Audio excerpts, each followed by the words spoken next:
The second type of thread pool is cached thread pool. Now this pool is unbounded and it dynamically adjusts its size, right? So what does it mean? So suppose there is one task T1 initially. At that point of time, only one thread will be created. Okay, so this cached thread pool starts with just one thread. If one task comes, that task is given to thread 2, correct? Now suppose second task comes. When second task comes, first it is checked whether the previously created thread 1 is free or not. If this thread is not idle and still executing task T1, then another thread will be created and this task will be assigned to this thread, correct? Now suppose T3 comes, T3 also checks, T1 is busy, T2 is busy, so let's go ahead and create another thread 3.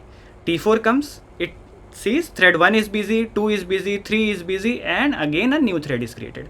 Now suppose at the time when task 5 T5 arrives, at that particular point of time, thread 1 completes the execution of task 1. So thread 1 is idle. Therefore, a new thread will not be created and task 5 will be assigned to thread number 1, correct?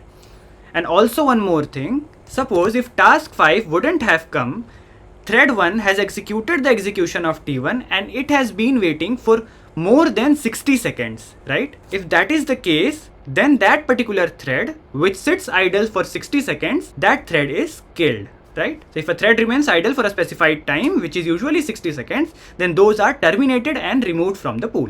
For analogy, you can take an example of a consulting agency that hires freelancers, correct? So when a big project arrives and no freelancer is free, the agency immediately hires a new one, correct? And when a project is finished, the freelancers are kept on standby.